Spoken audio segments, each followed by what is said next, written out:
So in today's video, I will show you all the adversities that we had to overcome and show you also how I lit and shot these images.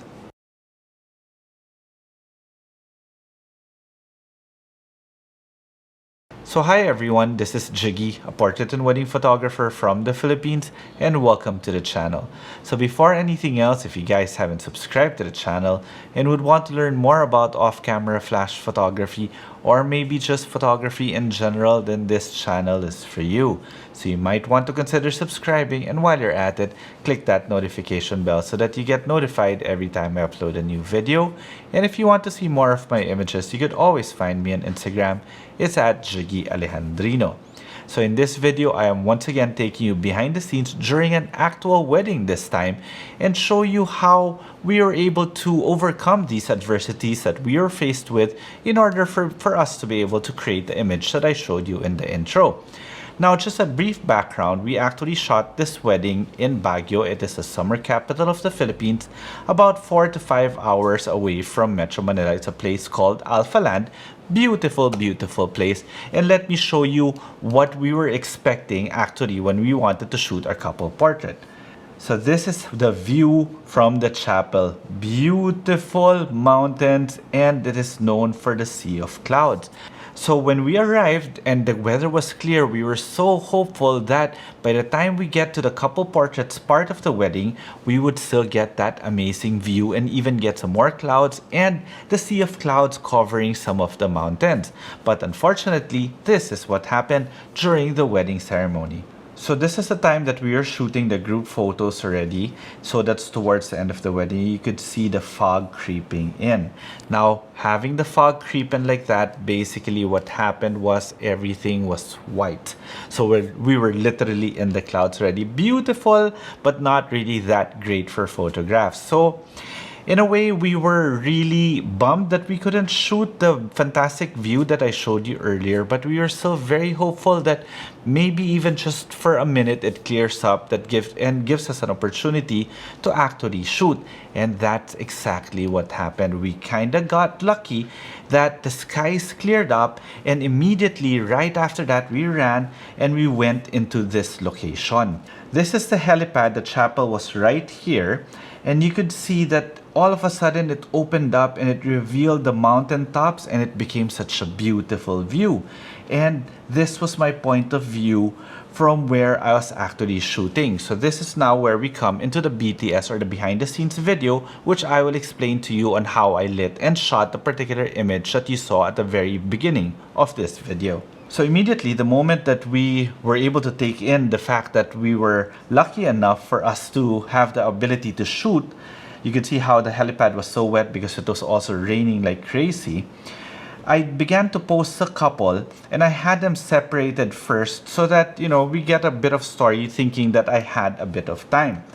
Now, the camera that I used during the shoot was my Sony a7R Mark IV, and the lens that I chose was a 16-35 2.8 GM.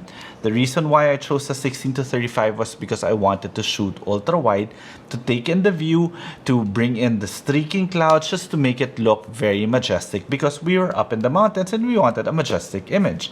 So the light, as I said, that I used was my Phottix Indra 500. The Phottix Indra 500 is a 500 watt studio strobe that's battery operated, that's also capable of high-speed sync.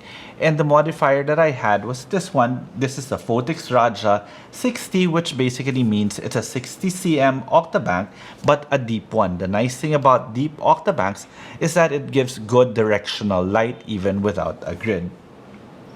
So I had the light positioned somewhere here because I had my bride positioned facing towards her right. So guys, one thing to remember is that whenever you're shooting someone, you have to shoot the proper angle, because no matter how beautiful the photograph is, they'll never love it if it is the wrong angle. And I was shooting relatively low to give a good perspective on the gown. And here, I just wanted the light tweaked. That's why I was telling my assistant to bring it up and feather it up. So you saw me do that. That means feathering it up. Instead of feathering it left and right, I normally like feathering my light going up so that the shadows aren't so evident on the floor. I just want them to get hit slightly and remove most of the shadows there to make the light look more natural. So while we were shooting this one, we were able to get a few layouts here already.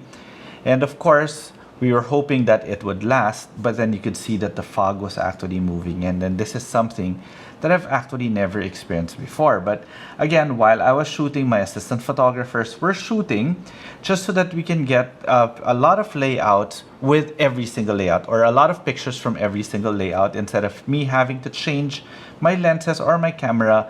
My assistant photographer here, Jasper, had an 85mm, so he's technically shooting very tight.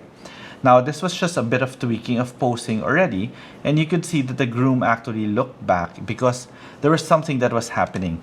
At this point, you thought that was about a good 2 minutes from the time we started shooting, or a minute and a half, and you saw the parts of the mountains were still seen in the scene, and the clouds just after a minute just covered everything up. So from here, there is still a bit of the mountains that were seen on the right side. So we were hoping, that's why I moved here to the left, hoping that I could shoot towards there. So I then proceeded, I told the groom to move, and then we were supposed to move the bride again, as you can see here now.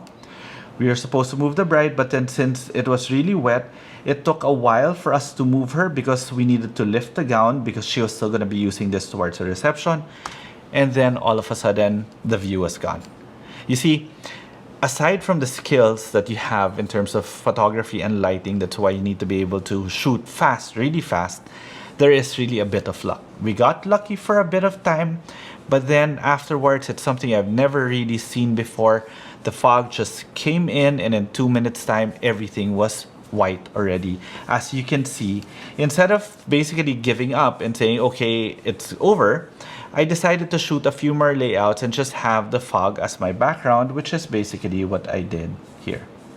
So I just changed the pose a little bit so that it's different, made the groom go in closer to his bride, I'm sorry, and just took a few horizontal and vertical photos also. I forgot to mention the settings of my cameras: 1/100, f6.3, ISO 100.